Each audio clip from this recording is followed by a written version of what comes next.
is Dr. Charlotte Winder.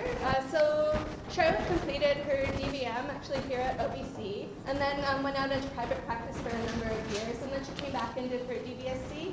And she's recently been hired as an assistant professor in the Department of Population Medicine here at the Ontario Veterinary College. So she's going to be talking today about her research on calf disbudding and dehorning. So join me in giving her a warm welcome. Okay, great, thanks very much. So I'm going to go through some of the work that I've been involved with looking at mitigating pain for disbudding in calves. I may have a little bit too much, so we might go a little bit more briefly through some of the different parts.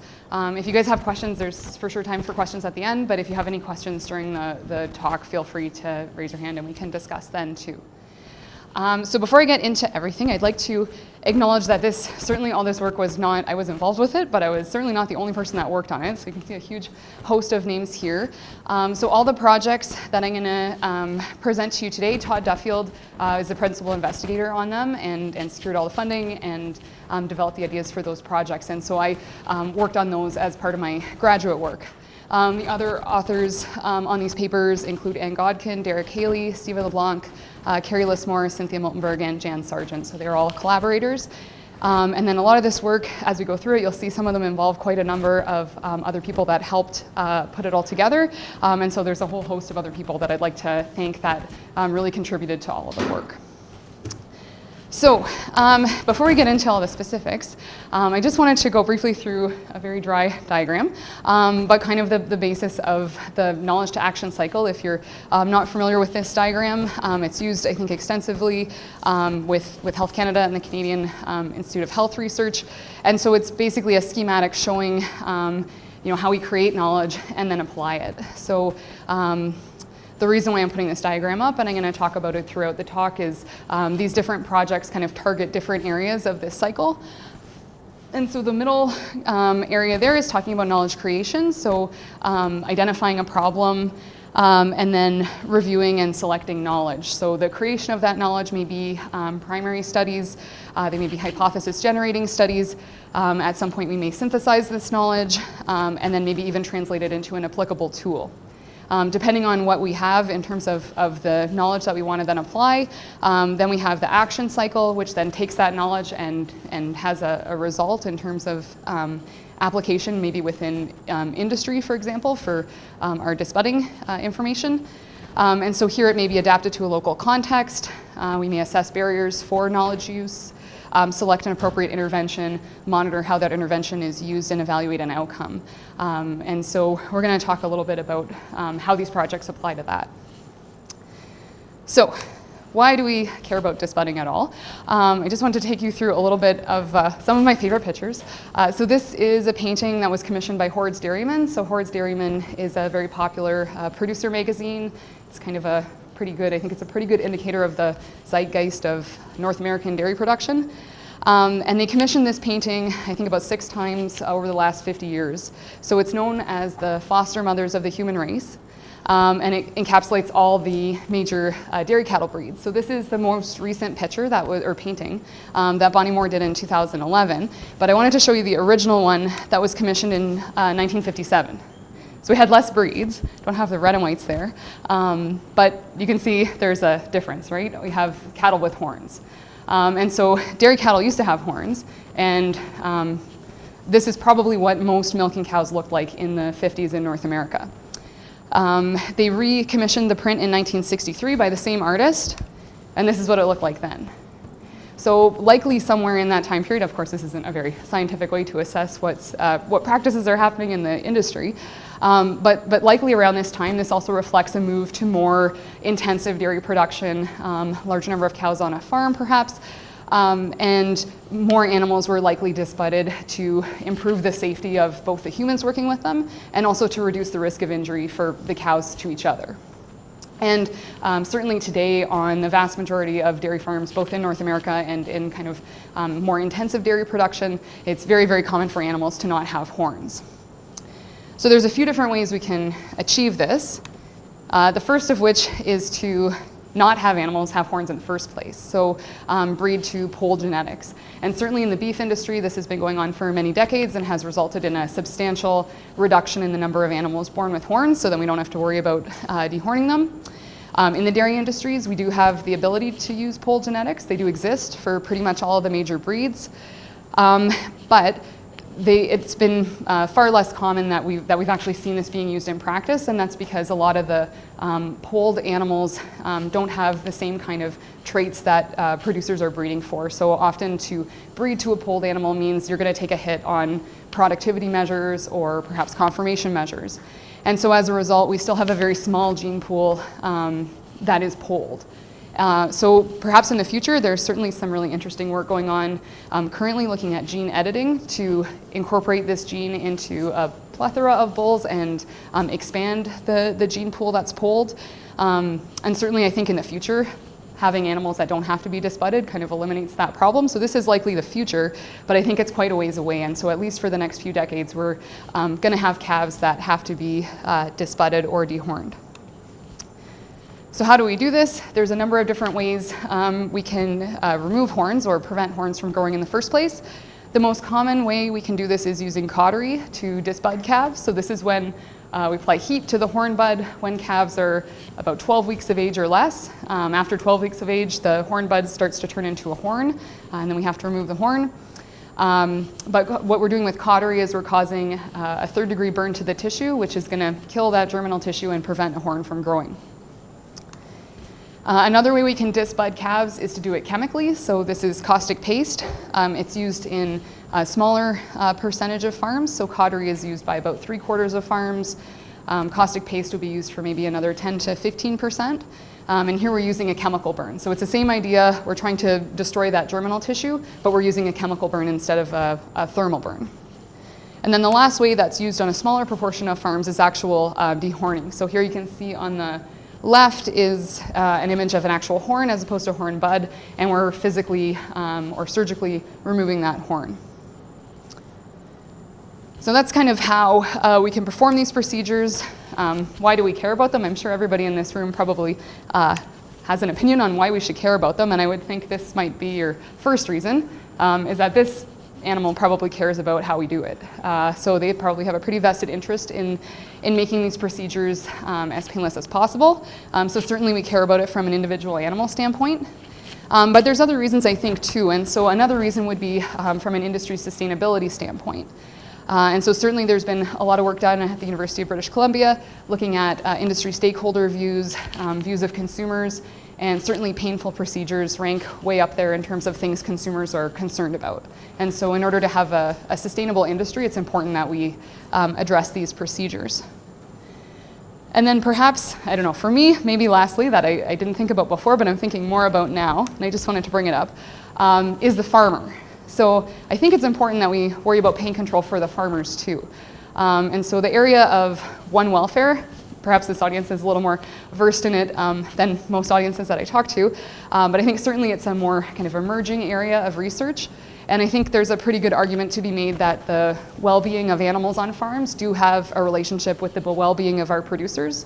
And certainly there's some really excellent research in our department with Dr. Andrea Jones-Bitten looking at resilience, stress, and mental health in producers. And I think looking at the relationship there of the animal's welfare and the human's welfare is certainly interesting.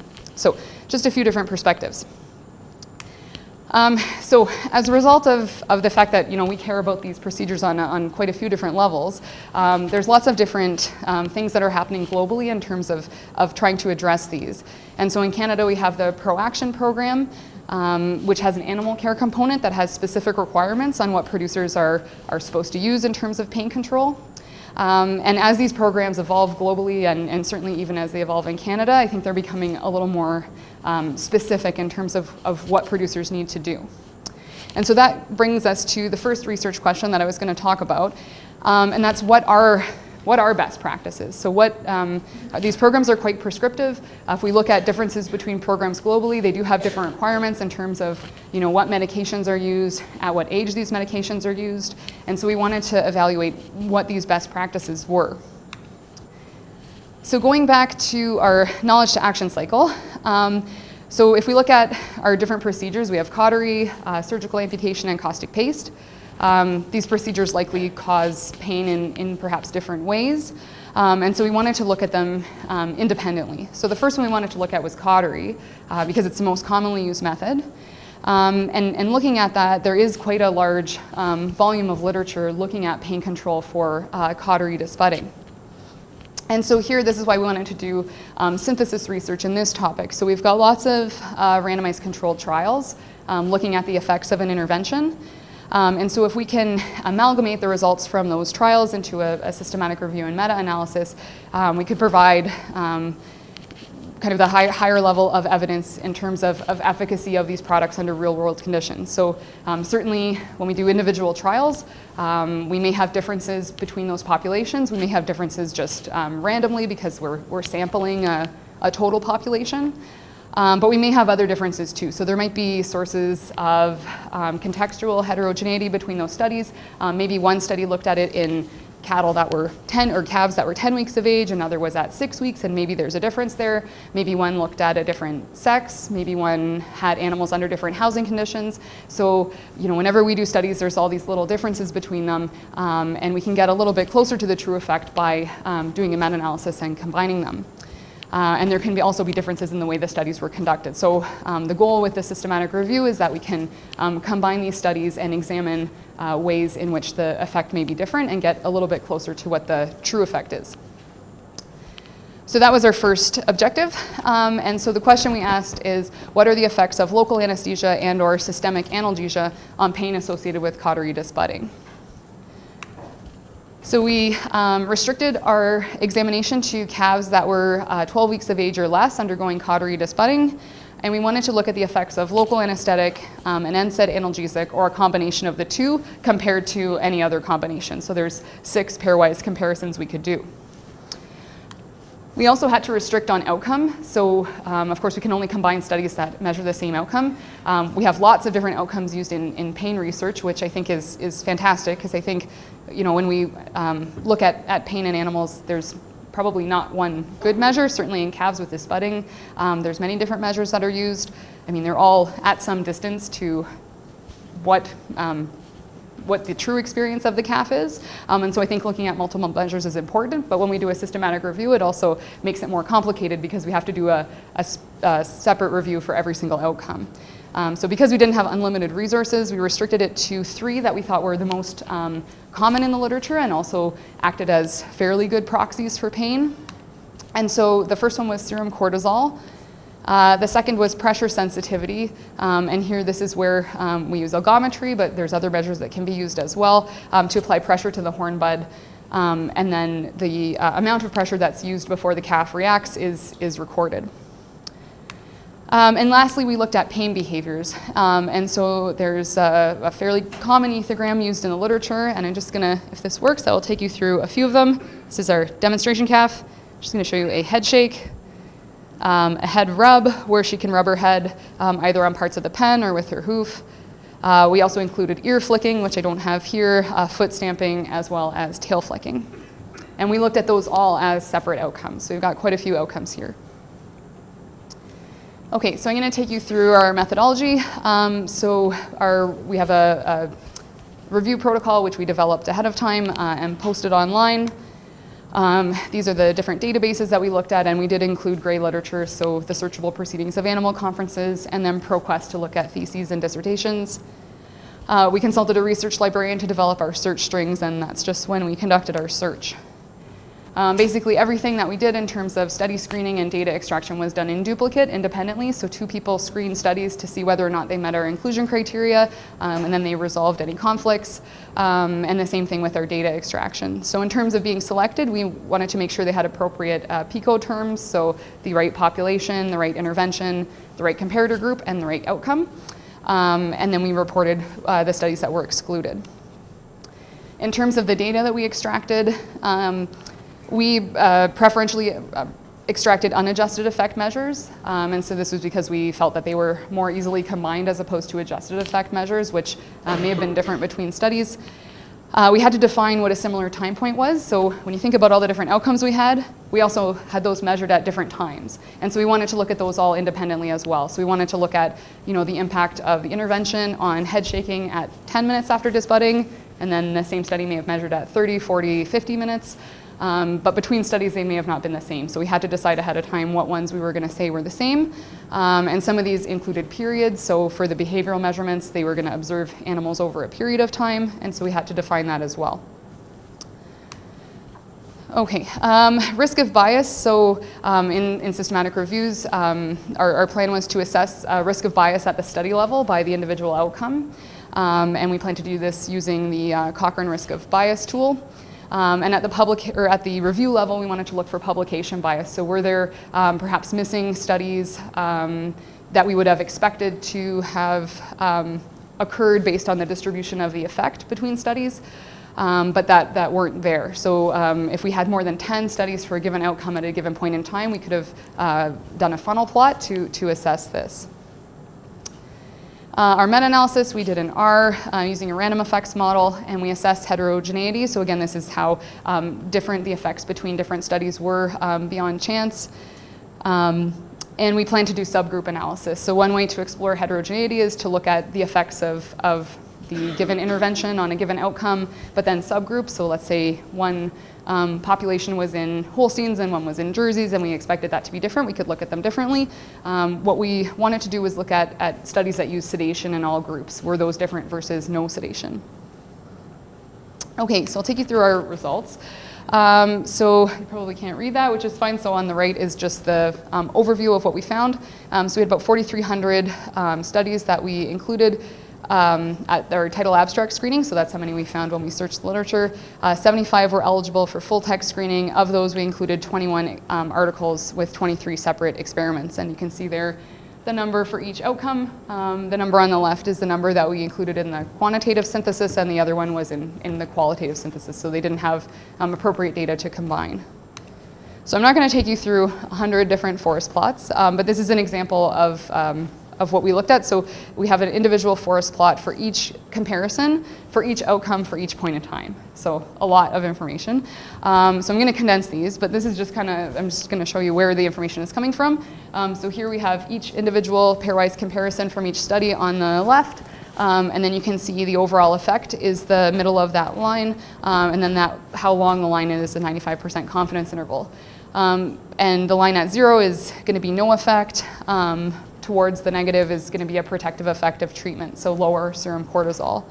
The overall effect is the diamond at the bottom, and the length of the diamond is a 95% confidence interval. So we can see here for giving local anesthetic versus not, at 1 hour after disbudding was significantly protective on serum cortisol. So what I'm going to show you after this is just those diamonds repeated over time. So I don't show you 100 of these plots. So each of these lines is just that diamond for the individual plot. So here we're looking at local anesthetic versus no local anesthetic. And you can see here that we have a protective effect at half an hour and 1 hour. And we have no effect at the remaining times, but we have this protective effect of no treatment at 4 hours. And so the hypothesis here that's been suggested in the literature, which has been shown from the synthesis of the studies, is that when we don't give, so these calves just got either local or nothing. When we don't give an Nsaid, we get this protracted rise in cortisol after. And so the idea here is that calves that don't have any pain control given have this huge cortisol spike at the beginning, but this actually suppresses the inflammation that happens later. So the calves that only get the local actually have higher cortisol at a later time point. And we can see that too when we go to this analysis. So this is local anesthetic with an Nsaid versus no local anesthetic. And you can see here we have no difference early on, which makes sense because both groups got the local. At 4 hours after, we have a protective effect of an Nsaid, so that's mitigating that protracted rise. We also had a result at 24 hours that we didn't expect. But the interesting thing I think here, and maybe to note also in here, is the N. So even though we have a very large volume of literature on this topic, the number of studies we could combine for any given outcome for any given time is quite low, so 3 to 7. So these are a very small number of studies being combined. So I'll just go briefly through the rest of the outcomes. Local anesthetic and Nsaid again versus local anesthetic on pressure sensitivity. You can see overall that bar is above the line, so the calves that got the intervention actually withstand more pressure on their horn bud, which is what we would expect. They're less sensitive, but we only saw a significant effect at one time point, and likely that's again because we have such a small number of studies included.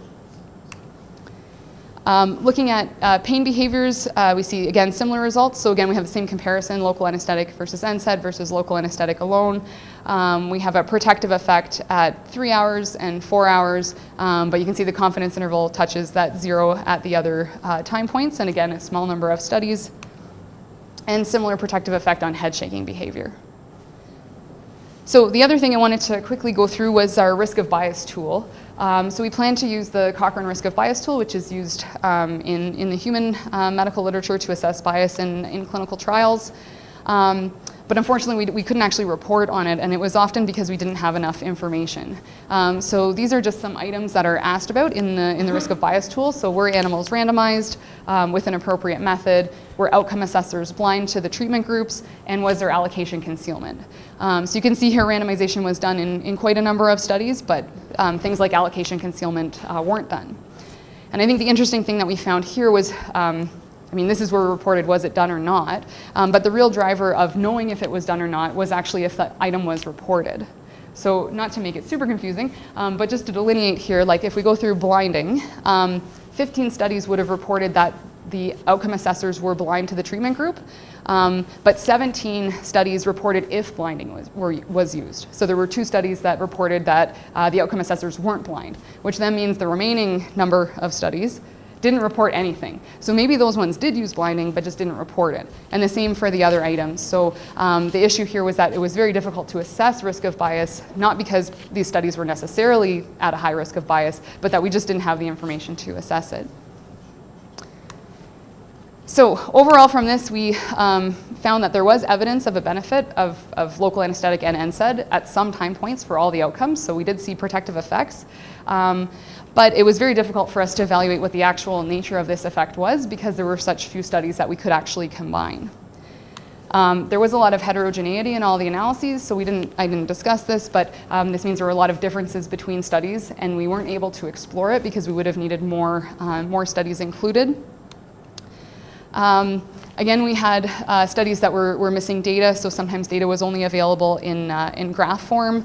And a lot of our, again, the key study features were often underreported. So again, a lot of these studies were, some of them may have been quite recent, some of them may have been, many decades, reported many decades ago, and certainly including data in text and in the figures is redundant, and often journals don't like that.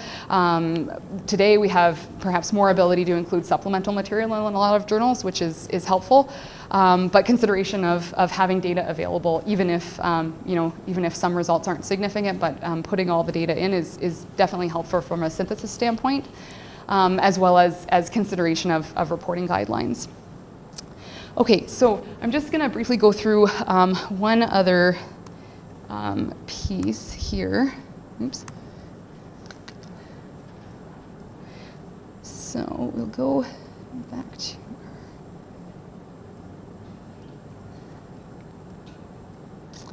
Sorry, we'll just briefly go through here. So the next thing we'll go through is our second question. Sorry, I just need to find it here. Okay, and that's on caustic paste disbudding. So we've tried to synthesize the literature with respect to cautery disbudding, but with caustic paste disbudding, our initial review of the literature suggested that we don't have enough clinical trials to conduct a synthesis, and so we wanted to help answer the question of what pain control we should use by conducting a clinical trial. So our objectives here were to assess the efficacy of 2 different pain control strategies on the acute pain of caustic paste disbudding. So here we wanted to look at a lidocaine corneal nerve block, which is what's typically done for cautery disbudding for controlling acute pain. And then we also wanted to evaluate a novel caustic paste. So this is something that is certainly not commercially available, but was imagined up and is a really interesting idea. And here the idea was that there has been, I think, one study published where they looked at EMLA cream, where we're just doing like topical anesthesia with a topical agent, and it wasn't that effective at actually desensitizing the tissues for disbudding, likely because it doesn't get quite deep enough. But the idea here was that if we could put similar agents in the caustic paste, as the paste burned the tissue, perhaps the agents would then be able to act at a deeper level. So those were the two interventions we were interested in. And we hypothesized that the lidocaine nerve block would reduce signs of pain, and that our novel caustic paste would as well. So we conducted the study at the Elora Dairy Research and Innovation Center. So the calves were housed as they typically are there in a group where they start in individual pens on the left until they're 3 to 5 days of age, after which they go into the group on the automated milk feeder. So here are our treatment groups. We've got our 2 intervention groups, our corneal block group and the topical group. But we also have 2 control groups. So we had a positive control group that got commercial caustic paste with no local anesthetic. And then we had a sham group that got a placebo intervention, so placebo paste and no block. As well, all of these calves received an Nsaid, so we were only interested in the acute experience of pain and not on the inflammatory response. So every calf in every group got meloxicam. Okay, so we conducted this study over 18 different replicates. So in each replicate, we had one of each of the 4 treatments included. And we tried to balance our treatments on age, so we were concerned about a potential confounding effect of age. And so we did sequential allocation that shifted between replicates, so it was essentially ensuring that we had an even distribution of the oldest to youngest calves in the trial at every replicate. The researchers, evaluator, and farm staff were all blinded to treatment group until after the analysis.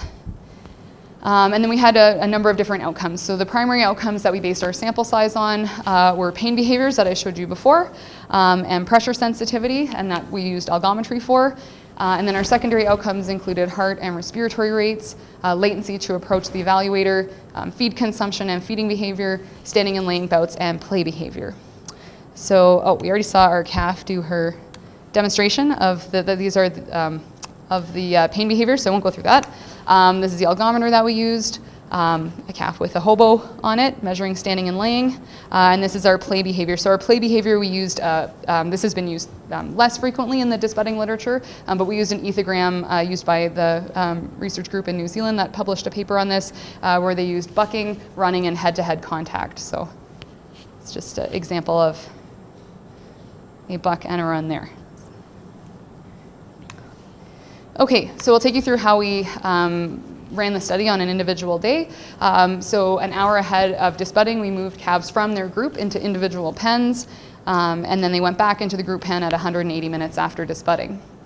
Here's when we took our different outcomes, so things like respiratory rate, pain behavior, play behavior. Well, play behavior we just did the one time, but respiratory rate and pain behavior, these we could assess without going into the pen and disturbing the calf, so we did this as frequently as we could. Whereas pulse rate and algometry score required us to go into the pen, halter tie the calf, and then measure the outcome, so we did that less frequently because this is a little more, would disturb the calf's behavior, so we did that at 1 hour, 2 hours, and 3 hours. We measured latency to approach the evaluator half an hour before we started the trial and then 1.5 hours after. And then at 180 minutes, when the calves went back into their group, that's where we evaluated play behavior for 10 minutes. We also put the hobos on then and then removed them the next day. Okay, so we did our analysis in Stata. We had a lot of different outcomes, so we built models that were appropriate for the nature of the outcome. We used a mixed model with a baseline value, with a fixed effect of the baseline value. This is for anything that had a repeated measure, with a random effect for calf and replicate. We included a treatment by time interaction term in all these models, and if it was significant, we then did individual models for each point in time because we were interested in the effects of the intervention at each time point individually. For any point in time outcomes, we just included replicate as a random effect, and we offered age and sex to each model as a potential confounding variable. If they changed the coefficients by more than 20%, we kept them in, and if not, then we removed them. So overall, we found that caustic paste did indeed cause pain for at least 180 minutes. We found our corneal nerve block was effective, but the topical anesthesia was not. So I'll just take you a little bit more through some of the outcomes. Again, this is our long list of outcomes, but I'm just going to show you our two primary outcomes as well as play behavior and feeding behavior. So here we have pain behaviors. This is a sum of all the pain behaviors. And our 4 treatment groups there, we have green, in the green line is the green dashed line is the sham control group, which as you would expect, had essentially no pain behaviors for the entire trial. You can see our positive control group in blue had significantly more pain behaviors than both the block group and the sham group up until 90 minutes after disbudding. But you can see the topical group in red really was no different than our positive control for any time point. But our corneal block calves are in orange at the bottom, and they are no different than our sham statistically, other than at 30 minutes after disbudding, where they did have more pain behaviors, but you can see the effect magnitude there is quite a bit smaller than the other two groups. We saw a similar story when we looked at pressure sensitivity. So here's a little bit different to interpret. Green again is the sham group, and you can see the positive control group and the topical group are significantly lower at 1, 2, and 3 hours after disbudding. So this means that they would withstand less pressure on their head before they would remove it. Our corneal block calves are way up at the top, so they withstood even more pressure than the sham. And this is because we actually blocked them, so they were even less sensitive than a calf that didn't get a block. So they maintained this higher level of pressure that they would withstand up until our last measure at 3 hours. We had a little bit of a different story when we look at play and feeding behavior. So here, this is the number of play behaviors in the 10 minutes after they went back in the group pen, and we didn't see a treatment effect. So here, all our treatment groups played significantly less than our shams.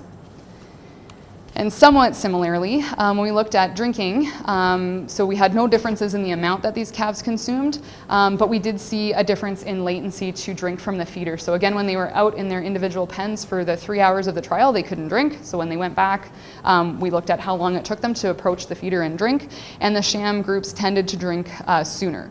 Whereas our corneal block calves were somewhat intermediate, so they weren't statistically different than either of the other treatment groups or the sham.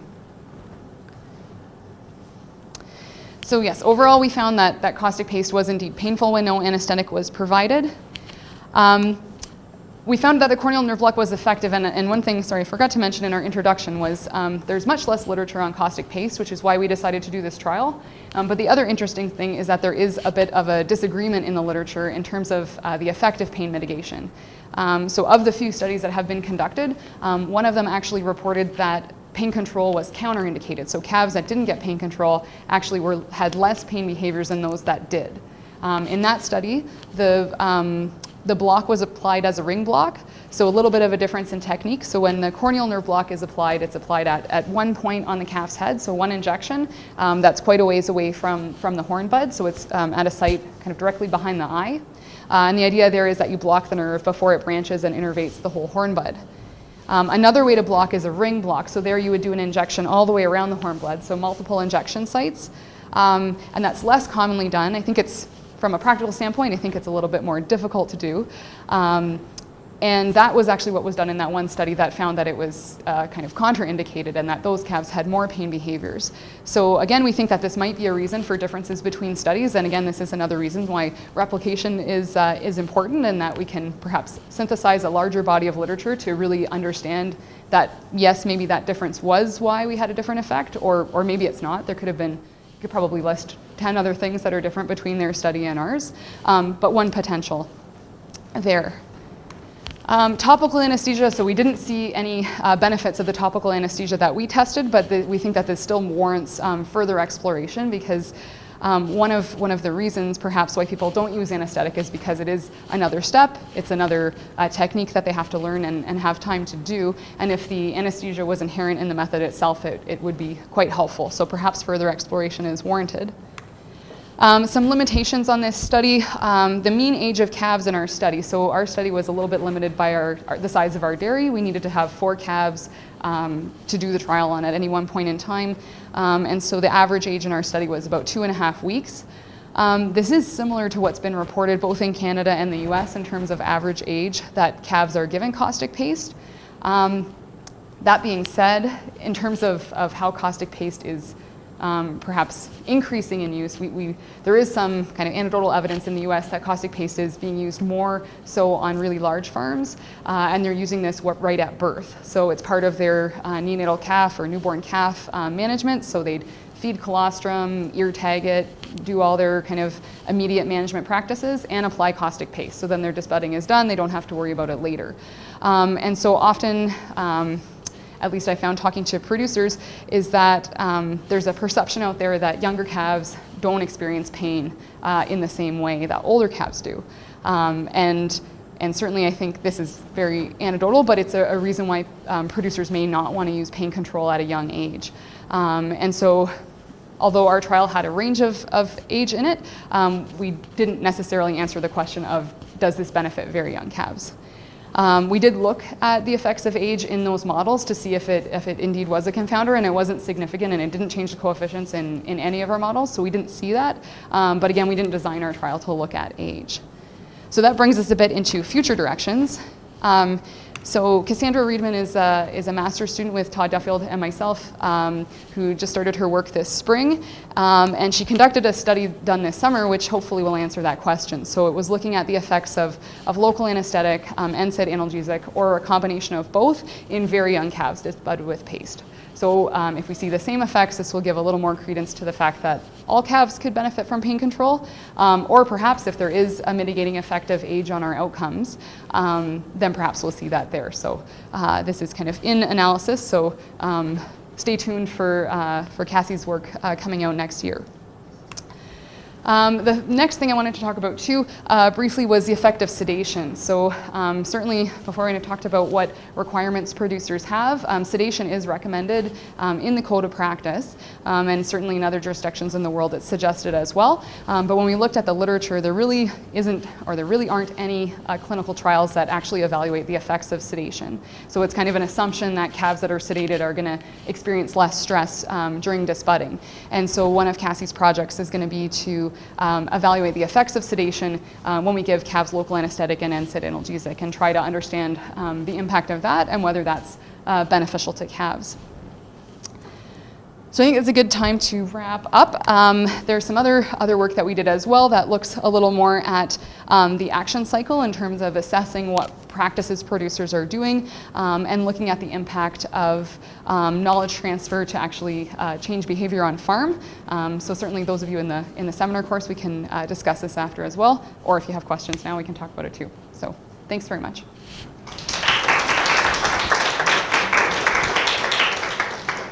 All right, we have some time for questions. So based on your findings here, what would you recommend then practically for a disbudding practice? Like specifically the age and then what the protocol would be? Okay, so yeah, so the question was what recommendations based on what we found would be in terms of calf age and medications. So certainly regardless of the type of procedure, a local anesthetic and an Nsaid would be recommended. Age is interesting because age, there certainly are recommendations based on age, and other parts of the world have different requirements for pain control based on age. That's certainly not, like there's no evidence, unfortunately for things like caustic paste, there's no evidence one way or the other, but there certainly is no evidence that I know of that shows that calves under a certain age don't need pain control. Certainly when we do calves at a young enough age that we can perform disbudding versus dehorning, there's evidence that that procedure is less painful itself. So certainly a young age is beneficial from that standpoint. But the only other recommendations on age, I think, would be based on other management factors. So trying to remove multiple stressors together, so ensuring that disbudding is well ahead of weaning, so we don't confound or kind of interfere with weaning stress and adding additional problems there. But yeah, in terms of an actual age requirement, I think there's probably not any specific thing that says that 2 weeks is better than 3 weeks or 1 week is better than 3 weeks. Yeah. Are there studies that actually show that the rates of injury are higher for cows or for the farmers when they have them? When they have horns? Okay, yes, that's a good question. So kind of back to like, why are we doing these procedures in the first place? So certainly there's, and again, this I should probably add the caveat that I don't know a lot about the beef side of it, but from what I understand, I think there is a fair amount of research in terms of carcass damage, and I think also on the feedlot side space at the bunk, which isn't really necessarily a welfare measure, but can feed more animals or more animals can access feed. But I think from carcass damage standpoint, I think there is evidence there. And that I don't know if that would necessarily probably also apply to group housed animals. But using that as a metric for yes, animals get injured when they have horns. Yeah. Yep.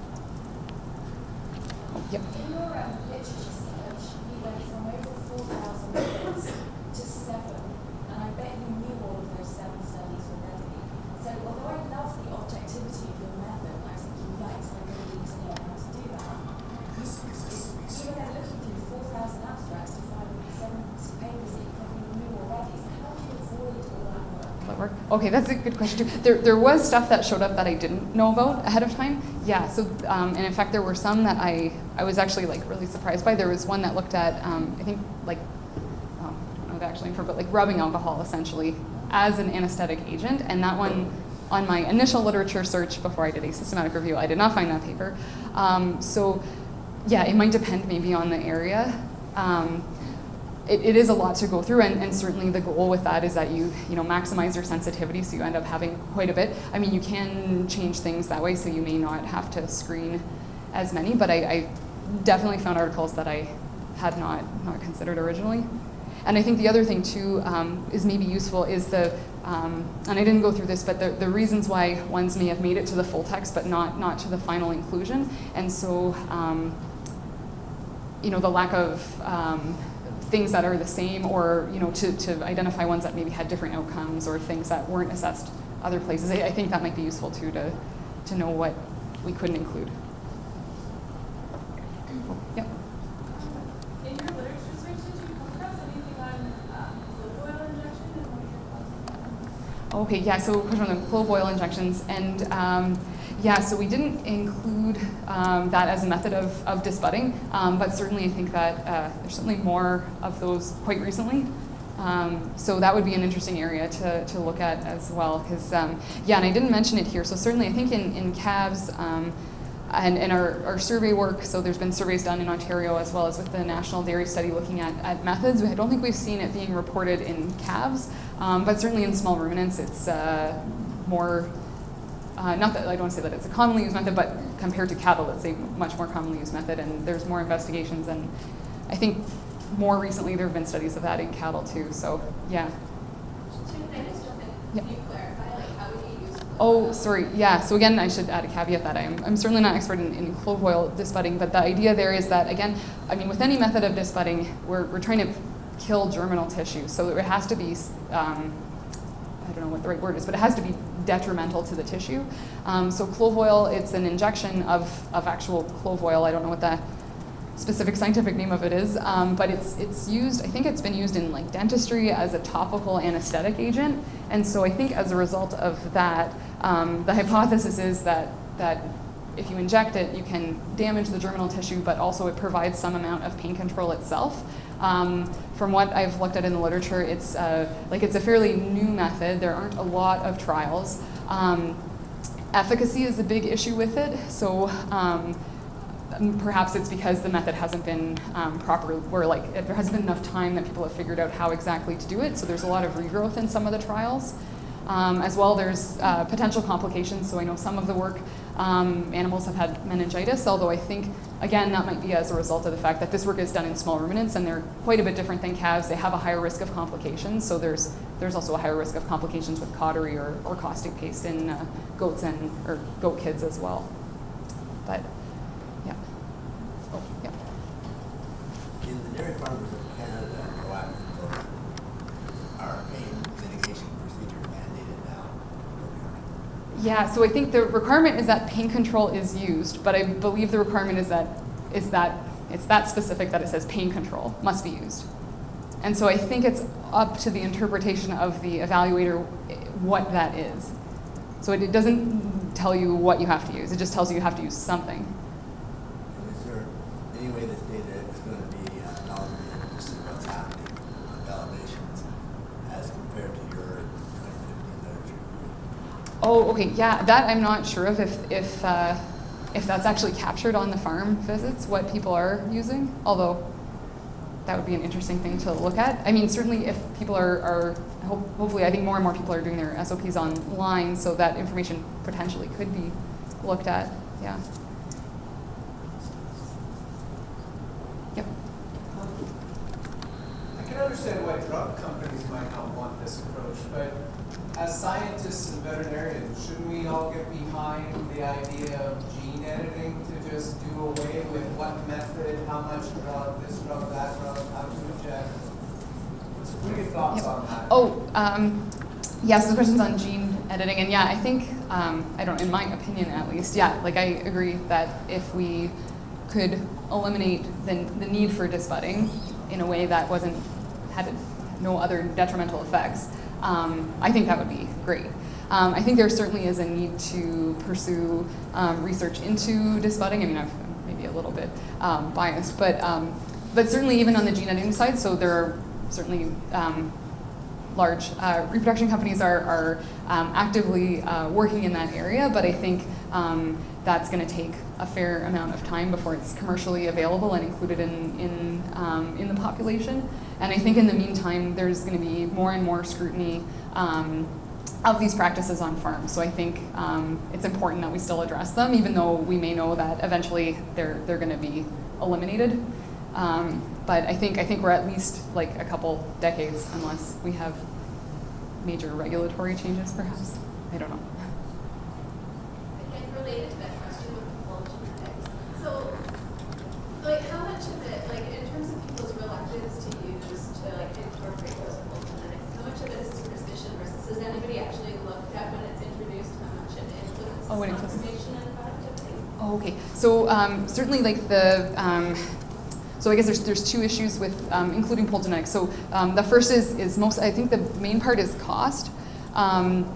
So the varying costs of using different bulls depends quite a bit on LPI numbers. I think they're fairly correlated. So lifetime productivity index, I think I'm wrong, but to some degree, like you get what you pay for in terms of if it's a proven bull that has good numbers in terms of having their productivity and conformation having high numbers for that. And so if you took a similar bull that had similar numbers but was polled, you end up spending a lot more money on that. Or if you take a bull that's the same value but polled, you have much lower production numbers. So people have to make a pretty conscious effort to include polled genetics in their herd. So there's that side of it where you have to actually be willing to pay for it. And on the other side too, herds that I've worked with that do include polled genetics, there's a bit of a limit on how much you can include because a lot of the polled genetics, a lot of them, well, they're all fairly related to each other. So once you include a lot of those genetics in your herd, you end up having to breed away from those families because we have such a small gene pool of polled bulls. So if more people would include polled genetics, we could have a more diverse group of animals to then select from. But at this point, I think producers probably have to make a conscious decision to pay for that, and I think that's why. So they are being used, and it might be increasing. We tried to get some numbers from Holstein Canada, and their numbers were from, actually interesting to try to contact them again, so I think our numbers were from 2015, and it was approximately, I think, like 0.5% of all animals registered in that year were registered as being born hornless. And when we looked at that compared to our survey data of how many producers bought polled semen and what percentage of their total semen purchases polled bulls were, it was pretty close. I mean, we had to do a lot of assumptions based on like how many services per conception, and then half of them were heifers, and then go back down the list. But I think it's probably increasing in Canada, but I think the numbers are still quite low because there's still a very small number of bulls available. Yeah.